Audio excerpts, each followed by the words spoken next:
Copyright notice. You are free to download and copy this work in audio format for replay in any audio or video mode, and I encourage you to do so and enjoy and learn. You may redistribute it in a non-commercial fashion, that is, not for profit directly or indirectly. You may not sell or seek to profit from this publication in part or in whole, nor may you translate it into any written format for any purpose. Thank you.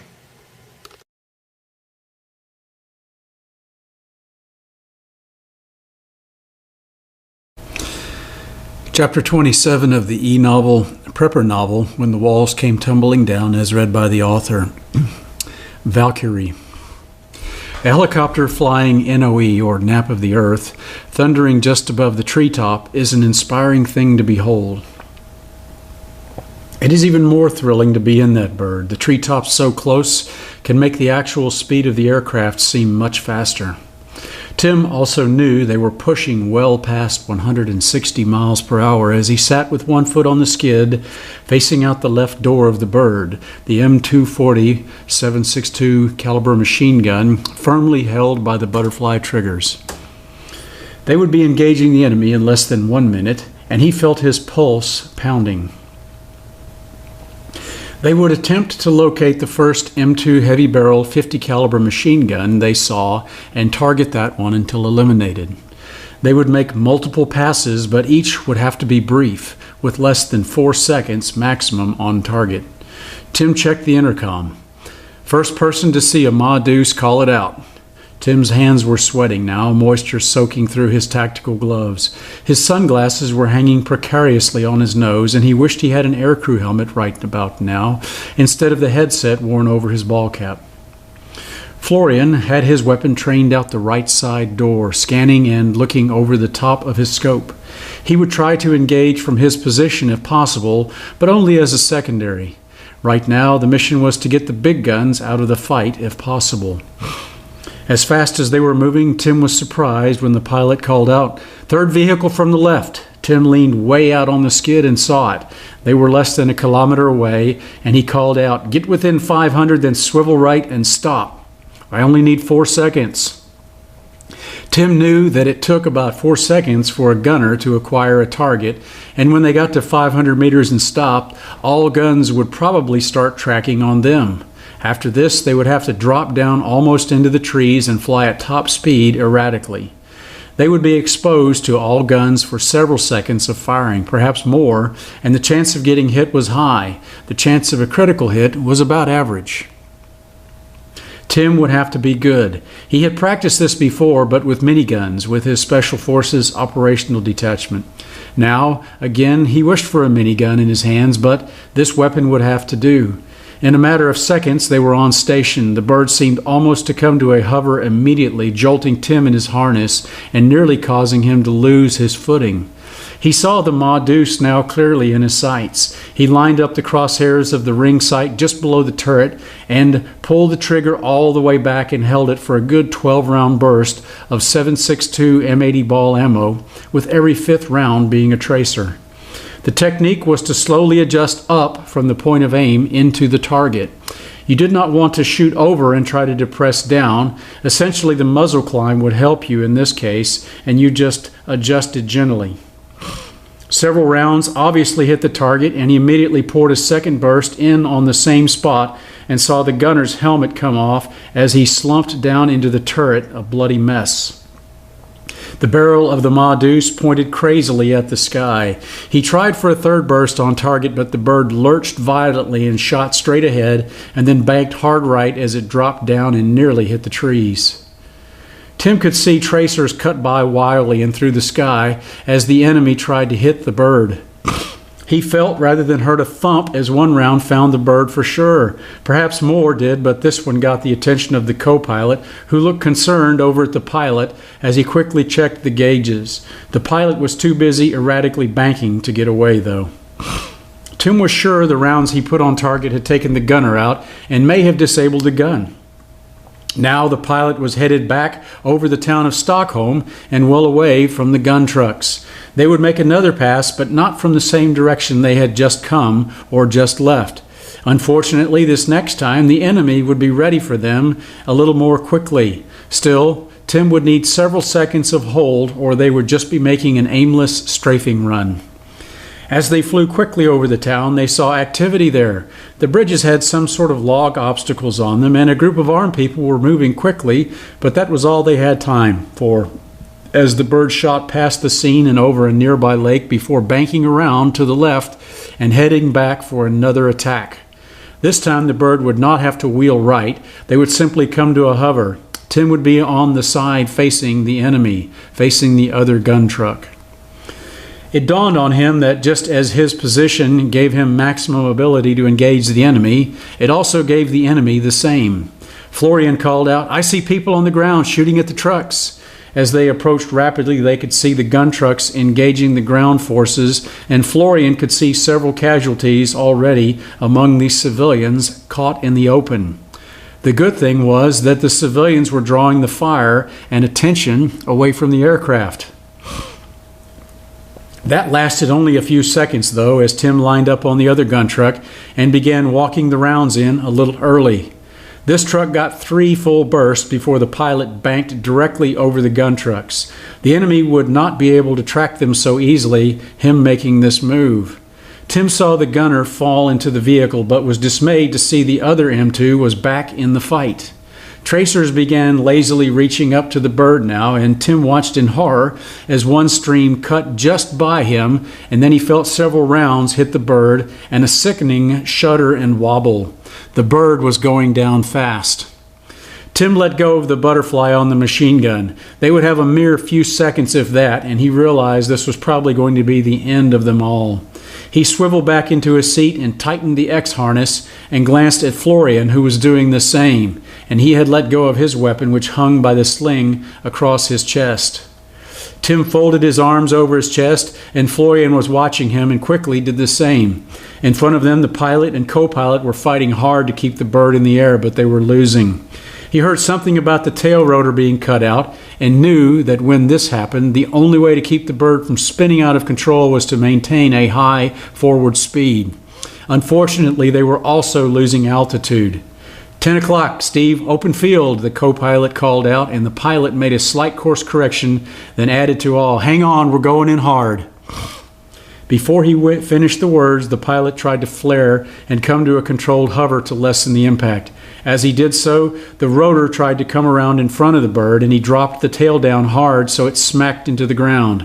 As it did so, it acted like an arrestor hook, but also slammed the aircraft down hard on the skids and bent them up as the bird crashed hard into the ground, then continued its forward momentum at well over 70 miles per hour into the trees ahead. What was left of the aircraft slammed through the trees and brush and headlong into a large trunk. The impact was terrific, and Tim felt his chest compress against the X-brace and knew he had broken some ribs. His headset, cap, and sunglasses came off as well, and he smelled the horrifying odor of fuel as the tank behind them ruptured and spewed its contents. This was it, he thought. They would die in a ball of flame like his men had just 2 days ago. After a moment, the men began to regain their senses. Tim unbuckled himself and reached for the fire extinguisher and released it. It hurt to move his left arm fiercely, and he felt a sharp pain in his side. He knew he had broken ribs there, but that was not important right now. Florian was also moving, but the pilot and co-pilot were not. After that crash, Tim was not surprised. Reaching up to the co-pilot, Tim shook him gently and knew in an instant he was dead. Damn it, he thought, then reached over to the pilot, and the man groaned a little. Then Tim saw in horror the man's leg had been sheared off and was laying on the ground in front of the aircraft. The front of the bird was smashed in horribly, and part of the frame had severed his leg. Quickly, Tim reached for the first aid kit on the bird and ripped it open as Florian tried to open the pilot's door in vain. Inside, Tim got out the combat application tourniquet and crawled over the pilot, ignoring his bitter complaints, and began working the tourniquet over his leg. The man was bleeding horribly, and blood was spurting from the femoral artery. He could sense the man was dying and was in shock. "Oh my God, my leg," he screamed, and then cried, "Sylvia! Oh God, Sylvia, help me!" Tears running down his face. Tim worked feverishly to apply the tourniquet and wished they had morphine or something to help. "Please, God, help," the man cried out. The pain must have been horrible, unimaginable, he thought. The man began to thrash uncontrollably and violently as Florian worked to open the door, cutting his hands severely. "We need to hurry," he said, and everyone knew why. The fuel might erupt, might burst into flames at any moment. The pilot grabbed Tim around the arm and thrashed, crying out in pain, and then his body went rigid and he slumped over. Tim finished putting the tourniquet on, but now they had another problem, getting him out of the tangled mess of the aircraft. In the distance, Tim could see several armed people running toward them, and so he dismounted to come around and help Florian with the door. As he ran around the tail of the aircraft, the fuel erupted with a loud whoosh and knocked him to the ground, singeing him and burning the hair off the side of his head. Florian shrieked in horror and then staggered out of the fire before falling to the ground on fire himself. Tim rolled away from the fire, grabbed the fire extinguisher, and rushed to Florian's burning body. Quickly he fogged him, then grabbed the body and drug him free of the heat and flames. He was unaware of the hands that rushed up to help. Tim fell to the ground, dizzy now, and two women were helping him to his feet. "Come on, gotta keep moving, fire's spreading." Tim noted that Florian was being drugged by three others, one carrying his feet, the others each supporting him under his back with their arms in a sort of fireman's carry.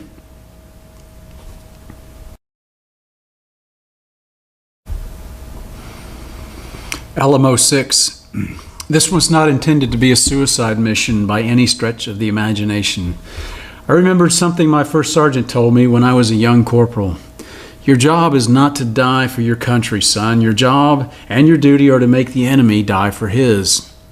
With his typical wry humor, he had added, "'Cause if you get hurt in combat, that's an Article 15 for destruction of government property."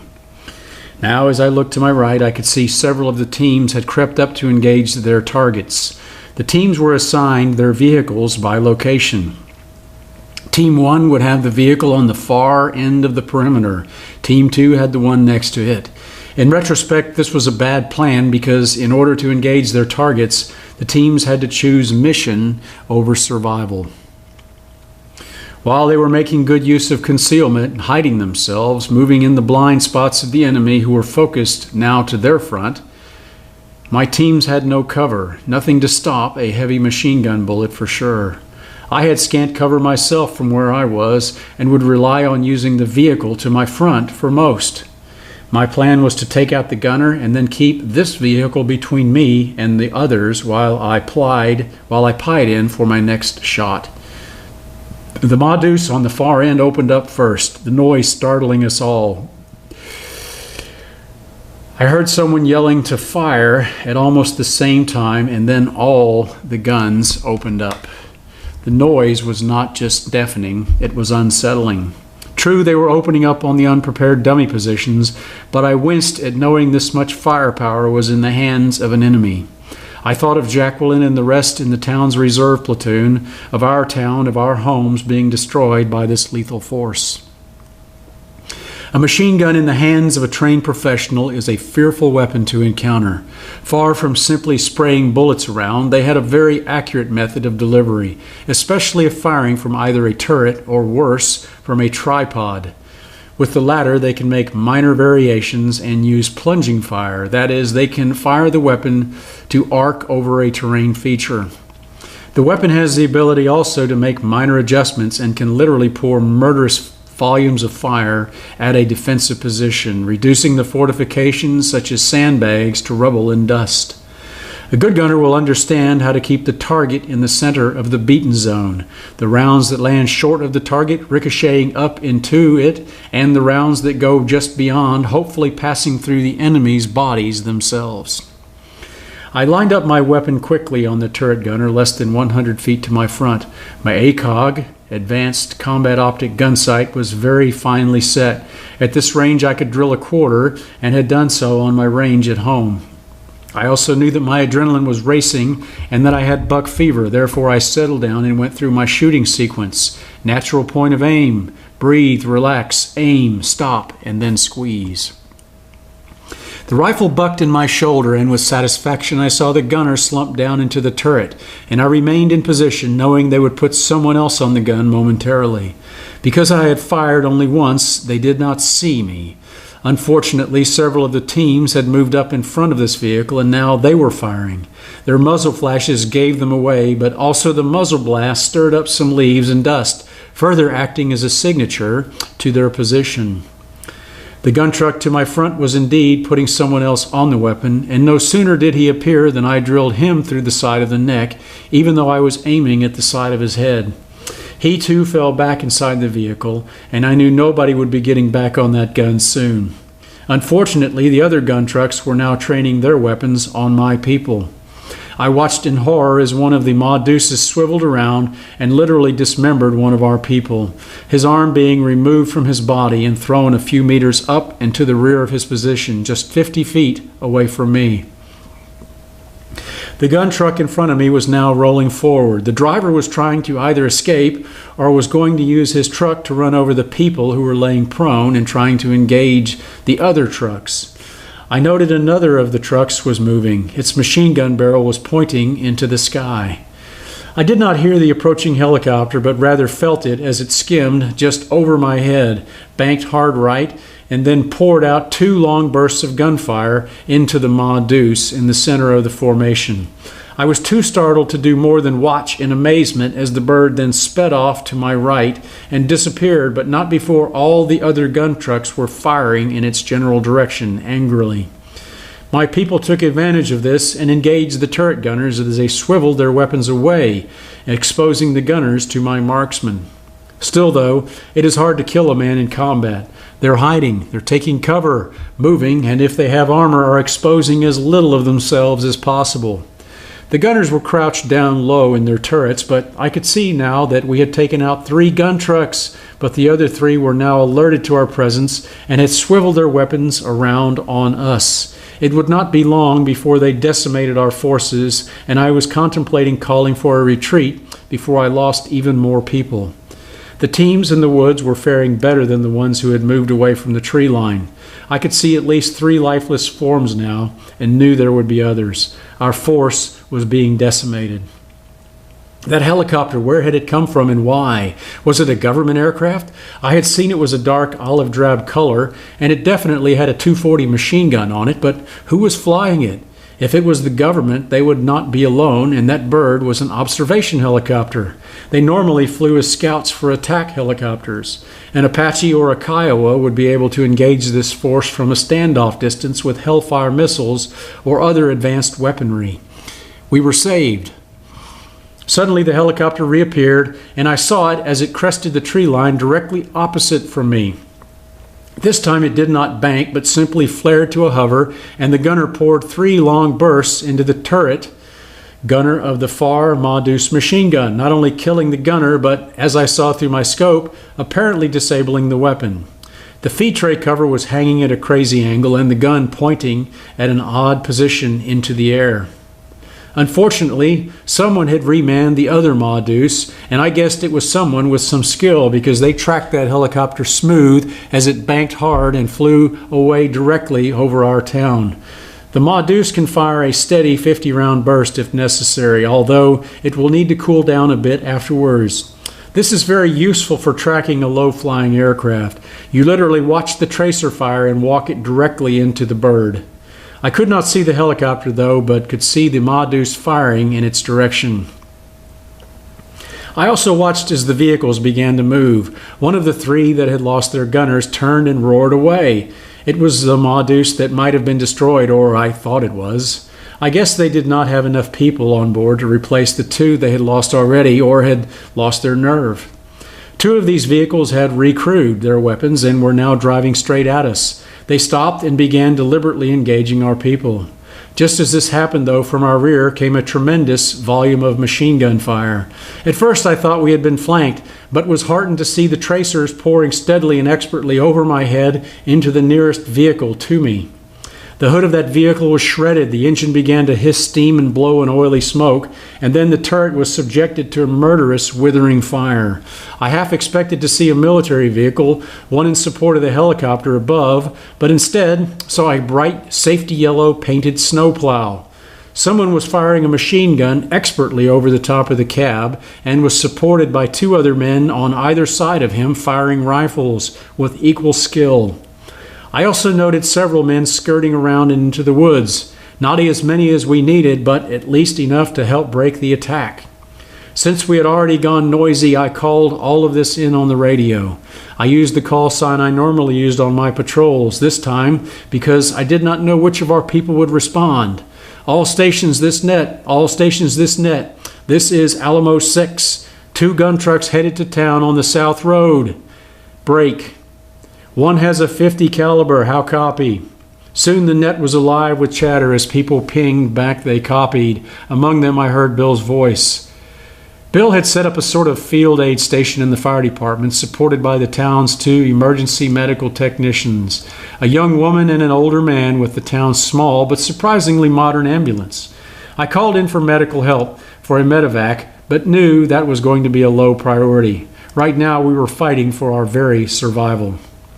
The attack in front of us was shifting away. 2 vehicles had gotten through, but we had taken 4 out of the fight. 2 more of the remaining vehicles fled, and I told my people to hold their fire. Their rounds would do little to the armor, and the gunners were dead or wounded and inside.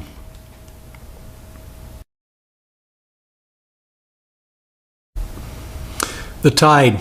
Another round hit the berm of the foxhole, showering her with dirt. The feel of the cool earth against her skin was disconcerting. She thought of being buried. This foxhole might literally be their grave. The morbidity of this only compounded her fears. The enemies were now close, less than 50 feet away, and she saw a woman rush past up to the body of the man she had shot earlier. At first it seemed she was going to help him, and Linda held her fire. Then she saw the woman take his rifle and drop hers on the ground. Puzzled for a moment, she suddenly realized that she must have been out of ammunition, or her weapon was not working. In either event, before she could fire, the woman moved out of her line of sight. The shooters seemed to be slowing down their rate of fire too. Could they be running out of ammo? There were a few who were aggressively firing, but still, overall, the din of rifle fire seemed to be waning. Soon the enemy would be close, and Kevin had given her his pistol. He had wanted to give her his carbine and take the bolt gun, but she refused. The pistol was their compromise. The shooting reached a crescendo for a brief instant, and then in the distance she heard a man yelling, "Come back!" and then many rapid shots followed by another voice yelling, "Halt!" What was happening? She panicked for a moment and thought that maybe the foxholes in the line were being abandoned. Looking back to their left and right, she could see nobody running away, running toward town. It must be the enemy running. A wave of relief, almost euphoria, washed over her as she realized they had survived, at least for now. Dare she be so optimistic? She looked back now at Kevin. He had taken off his ball cap and put it on a stick and held it up just so the top was visible above the berm. When no gunfire was heard, he held it up higher, then pulled it down and smiled at her.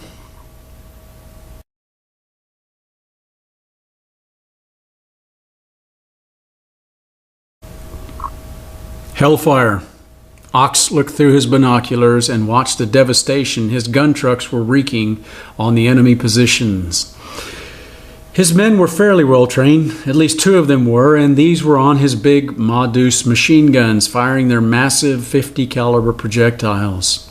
His 240 Bravo machine guns were also pouring out fire, but they shot smaller caliber rounds, although they fired more of them. The machine guns were firing a 1-in-4 mix of tracer to ball. This meant for each tracer round you saw, it was followed by 4 ball rounds. The Ox could only imagine what it must be like on the receiving end. He had no way of knowing that those positions were now empty and that the volunteers had already slipped through the woods and were making their way back to the town. "I'm hit," came over the net, followed by cursing. "Where did that come from?" Ox called to the gunner. "What's happening up there?" Even as he said this, he saw the gunner was now tracking the weapon to their 3 o'clock or right-hand position. He looked in that direction and saw the barrel of the other Modus pointing into the sky at a crazy angle, and nobody was on the gun. There was a little bit of dust on the ground from the impact of a tracer round behind the vehicle, and that was it. "What happened?" he asked over the net, and finally someone blurted, "Helicopter gunship." Oh no, he thought, that meant the government. Nobody else would have helicopters. His mind immediately raced to a dozen scenarios. The government was on its feet. It must be. Order was being restored. He was going to prison. He had barely dodged it before, and only the collapse had saved him. He had murdered his commander and first sergeant as well as several civilians since then, not to mention rape, theft, and more. This was a death sentence for him. More importantly, though, these helicopters never operated alone. At any minute, a Hellfire missile would probably come in on them, or all of them, and they had to move.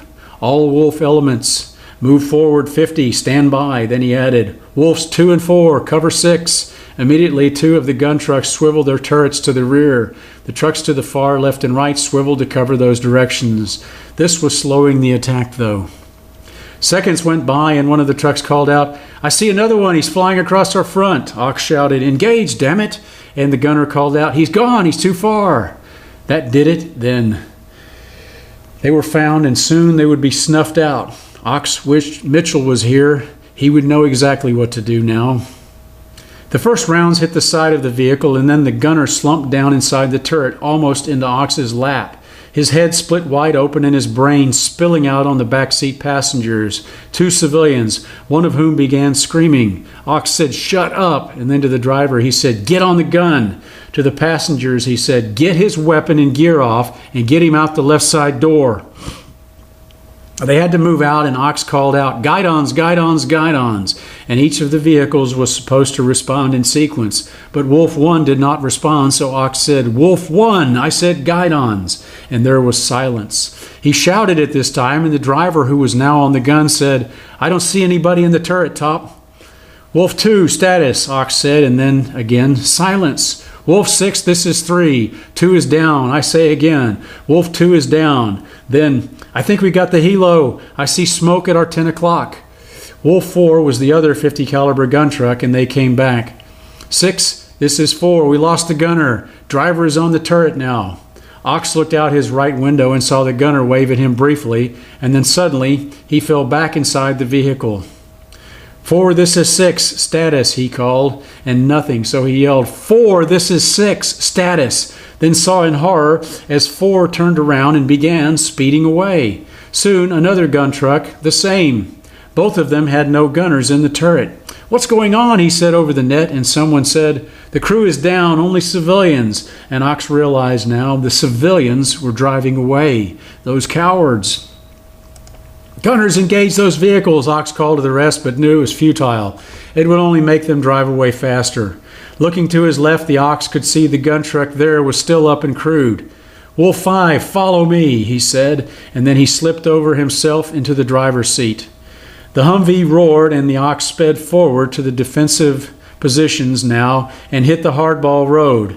After about 100 meters, though, he saw the road was blocked with a giant bulldozer and logs piled all the way to the trees on either side of it. Looking quickly, he saw a slight break in the trees and began negotiating there. He stopped inside the trees and switched into four-wheel drive before proceeding and instructed the other vehicle to follow and do so. They would advance on the town alone. It was dangerous, but safer than sitting in that open field waiting to be picked apart. Ahead there was a thick grove of saplings. "Hang on," he called over the net and plunged into them with as much speed as he could muster. The small trees slowed them considerably, but not entirely. They partially obstructed his view, and he had no idea if they may suddenly go careening down an embankment or come up against a thick stand of trees. Soon they were in the heavy trees again, and to his left, Ox could see what appeared to be a clearing or a road, and he steered that way. The trees were big and thick. He had to negotiate between 2 of them that were so tight he lost both mirrors, but managed through. The gunner was ducking down and had swiveled the gun to the rear for the movement. The clearing was part of a logging road that was scarcely wide enough for the Hummer and was quite overgrown, mostly with more scrub trees, and was barely visible. Suddenly they were at the edge of what appeared a cliff, and Ox got out, dismounting, and looked. It was a steep embankment, and below them lay the edges of a clearing, and on the far side of that a hardball road. Beyond that, he knew, lay the river and the bridges. The cliff turned out to be too steep for the vehicle to navigate. It was well over 45 degrees, but Ox would chance it anyway. He got in the vehicle and called out, "Gunner, get inside and strap down in the front seat." Then to the other vehicle, "Cover us while we go down the embankment." Ox then nudged the vehicle over the side and heard the sickening grind as the bottom scraped over some huge rocks. He hoped he hadn't ripped a brake line or something worse. The vehicle began to slide on the scree, and all he could do was keep the nose pointed downhill as it slid faster and faster. He kept the vehicle in gear, hoping that the slow turning of his wheels would give him better traction than an uncontrolled slide by locking the brakes. By the time they reached the bottom, they were going over 40 miles per hour. The embankment was over 200 meters long and did not taper out gradually. It ended abruptly, and that is how the vehicle ended its slide, abruptly. With a hard slam, the Ox was thrown against the steering wheel despite his body armor, and he heard the civilians in the back yelp in pain. Still, the front wheels were far enough up on the chassis that the bumper only took part of the blow. The rest was sent to the wheels and suspension, which bottomed out heavily, and the vehicle slid forward, nearly rolling, as Ox gunned the engine so the wheels could now keep up with the momentum on flat ground. Soon they moved to the center of the clearing, and Ox told the gunner to unbuckle and get up on the gun. "5, this is 6, we'll cover now," then added, "Have your gunner buckle up in your front seat first." After a moment, 5 came back with obvious hesitation and reluctance in his voice. "6, this is 5, Roger, copy." Ox turned his truck to the left and began moving forward, still in four-wheel drive because the ground looked swampy. He could now see 5 to his left, and the gunner had turned the turret to the rear and locked the gun down with the barrel in the sky before climbing into the vehicle and strapping himself down. Suddenly, the door on the rear of the vehicle opened, and a civilian got out and began running, followed by the other, who had obviously gotten out the other door. Immediately, 5 was on the net. "6, this is 5, the civilians abandoned ship." Ox said, "I know, let him go." Then he turned in his seat and said loudly over the intercom, "Gunner, if these two dismount and run, kill them." The look in his eyes told the two now cowering in the back that he meant it. Soon Wolf 5 came sliding down the hill, and they nearly rolled at the bottom end, swerved right a bit as the driver oversteered and overcompensated. Their impact at the bottom was a lot less controlled, and the vehicle engine began smoking. "6, this is 5. I think we have an oil leak," came over the net a moment later. He said simply, "Roger, follow me anyway." The vehicle engine might not last long, but he had heard of vehicles in combat lasting for hours with no oil in their engines either. They would push through and worry about the rest later. The gunner opened fire and then reported, "Someone moved through the woods in the distance, I think." But Ox wasn't so sure the gunner wasn't having a case of nerves. Either way, he knew they were still good on ammo, with over 800 rounds of the Ma Deuce, sufficient to do a lot of damage, sufficient to take the town. They crawled over the open field and then onto the hardball road ahead. He switched out of four-wheel drive and then sped up. Calling back on the radio, he asked if the vehicle behind could keep up, and they came back, "Barely, 6. Barely was good enough." Rounding the bend in the road, Ox saw the bridge. He pulled up within 300 yards of it and then asked the gunner if he saw anything. "I see positions but no people." Ox said, "Light 'em up." And the big gun responded, dumping heavy 50 caliber bullets onto the positions. Ahead, they saw a tractor trying to make it to the bridge, and before Ox could tell him, the gunner opened fire on it. The bucket of the tractor had sand in it, but the gunner on 5 hit him and shot him out of the tractor seat. The tractor kept moving forward slowly, though, and now both guns were firing on it, shredding the big oversized tires. It still continued to roll and was nearing the bridge. Ox feared it would either block the bridge and trap them on it, or it might knock down the piles of logs he saw there. Right now they could barely wiggle through them, or so he hoped. He eased up onto the bridge and began maneuvering around the zigzag piles of wood. There were 5 big piles, each neatly strapped but loosely. He was careful to not hit them, and the gunner was continuing to fire at the tractor. Smoke and steam were pouring from the engine, and then the gunner said, "There's a man trying to steer it from the ground." Before they could do anything, the tractor hit the first pile of logs and spilled it, effectively blocking the bridge. He was now committed and pushed as far forward as possible. They would dismount later to take the logs out, or possibly even drive over them, but first they had to get rid of the defenders. Some sporadic firing was coming from the defensive positions and tree lines. This would be a tight victory, but they would still win. They could still win. Ox still had overwhelming firepower and armor to fight behind. He would wear the defenders down and slowly work over their defenses until they broke. Just then, the rear doors opened, and the 2 civilians ran and jumped over the bridge into the river. "6, this is 5. Your civilians just jumped over the bridge." Ox was too busy. "Never mind them. Stay on target. Stay on mission." Ox glanced out and saw the civilians swimming away downstream. "6, this is 5. The gunner is hit." Ox told him, "Stop where you are. Get in the turret. Concentrate on the bridge. We're almost over." Ox could negotiate the logs, he felt sure. He switched into 4-low and began trying to climb the first one as his gunner continued to hammer away at the targets to the front. Once over this obstacle, they would leave the gun truck where it was. They had not heard from Mitchell since the fight had begun, and Ox thought that was not unusual. His batteries had been very low on the last mission, and they had no way to charge the small radios from the vehicles.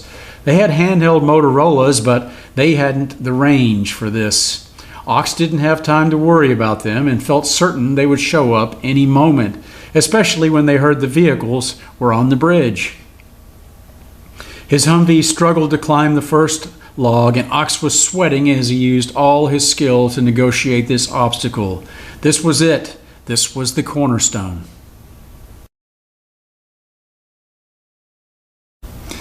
Spoils of war. "Stay here," Kevin said. He spoke to her in a strong way, but not authoritative, not bossy or crude, just powerful in his quiet way. She knew he loved her and accepted that his manner was out of concern, of being the man, of doing what he must to take care of her. "Yes, dear." She smiled when she said the last word, and he looked up briefly at her and smiled back. Then in an instant, he was out of the foxhole and rushed to the tree just 2 meters to their left, rolling into cover. Slowly, he raised his head up and then inched around the tree so he could see better. Soon, standing behind the tree, ahead of him he could see no movement, but he was also taking a risk that someone might be laying an ambush, waiting to shoot at him. Now they could hear some of the fallen enemies calling out in pain for help. Kevin could see in the distance the form of many people as they ran away. To his left, he saw a man in uniform with a helmet running and carrying several rifles. He was closer. Steadying himself against the tree, Kevin lined up on the man and fired several times. The man stumbled and fell, dropping the weapons as he did so. Soon, though, he was up and running, although he left the weapons where they lay. Cautiously now, Kevin moved ahead and saw dead and also a few wounded. Of the wounded, he was cautious and did not go near. Many were limping away or being carried by their friends in the distance, but a few had been left to die, apparently too far gone. It would be a matter of time before they succumbed. There were few medical supplies, no medical facilities, and worse, not much sympathy for looters and raiders these days. Kevin thought back in history. If your enemies were merciful, they delivered a coup de grace, a mercy shot, or a quick beheading, a stabbing to finish you off. Going to the doctor, even as recently as 200 years ago, was usually a death sentence, or at the very least, you would have limbs removed and possibly die from your wounds after that. As the saying went, you survived the battle but lost the surgery. Of the few dead he noticed most still had their weapons. The enemy had beaten a hasty retreat and had left with only their lives. Kevin found a weapon lying on the ground, an M16A2 apparently dropped by someone as they fled. He noted the bolt was locked to the rear, magazine still in the weapon. Empty. That was it. They had run out of ammo. Now, to his left and right, Kevin noted others leaving their foxholes and, moving forward, crouching, holding their weapons in front of them, peering ahead. Kevin picked up the M16A2 and slung it over his back. This one would be for Linda, for sure. He mused that only a year ago he would have been buying her flowers or a necklace. Now he was bringing her an M16. Not romantic, but certainly practical and thoughtful. He moved carefully to one of the obviously dead enemies. He could tell by the unnatural way they were slumped over on their face, weapons laying in front of them. Apparently this one had been shot as he was running. He collected that weapon, noting it still had a round in the chamber. He safed it and slung it over his back as well. Ahead and to his left, a dead woman in the fetal position. Shot through the stomach, she had bled to death in obvious pain. Her weapon lay a few feet from her, and her fist was clenched, holding a handful of leaves, her other fist still stuffed in her mouth. This weapon he collected as well, but also kept an eye to the front periodically in case the enemy should return. After about 100 meters, there were no more bodies, and so he moved back, and Linda came to meet him holding the bolt gun in her hands. She walked very purposefully toward him, and then a few feet away, lay her rifle down on the ground, dashed up to him, and threw her arms around his neck. Tears in her eyes, but not of sorrow, of joy. He scarcely had time to move his rifle away, and with his left arm he gripped her strongly around the waist, and they kissed. It was not a romantic kiss. More, it was a kiss celebrating being alive, full of promise and hope. She buried her head in his chest and asked, "Is it over? Did we win?" "Yes, dear, I think we won. For now," he replied. Just then a call went down the line. "Every position, send one." Kevin and Linda looked at each other, and he said, "You stay here, I'm going." She did not argue, but hung onto him tightly as if to stop him. He smiled and said, "I'll come back, I promise." Her heart sank a little. Why did he have to go? What if something bad happened to him? Now, after she had finally learned to trust again, to love again, why now? As he trotted toward where the platoon leader's position was, he said, "Keep an eye out to the front, dear." The leader was one of the squad leaders, a former soldier named Jim, who Bill had put in charge, and Kevin liked him, but he knew very little of him except that he lived on this side of the river. Pointing to people, Jim detailed 2 teams of 2 to go to the far left and far right of the line, to scout, to make sure they weren't being flanked. This left him with 12 men, and he had a decision to make. He did not want to commit his forces piecemeal, and there was a situation. Al had called for help. He had stretcher cases and seriously wounded people and needed serious medical attention for these. He had also called in that 2 of the gun trucks had pushed into the woods and were headed to town. Jim decided rightly to protect the town. The wounded would have to wait. If they lost this battle, there would be no town to take them to anyway. Quickly, Jim laid out the concept of the operation. They would run back toward town and try to assess when they got near. If the enemy were engaging on the bridges, they would move behind and perhaps above them and place suppressive fire on their vehicle gunners. The turrets were open-topped and vulnerable to high-angle shots made down at them from the flank or rear. They would move in column through the thick woods and form into 2 large diamonds in the open terrain. They would have to trot, and everyone nodded in agreement, although a couple of the older men said they might not be able to keep up. While everyone prepared to move, Jim dialed these 2 in on the mission, and then he asked for questions. Only one. How many vehicles? Jim said he heard it was 2, but to be ready for more. Everyone became very somber and still. 2 gun trucks was a lot. There were only 12 of the men here, and the reserve platoon were mostly people with little to no training at all.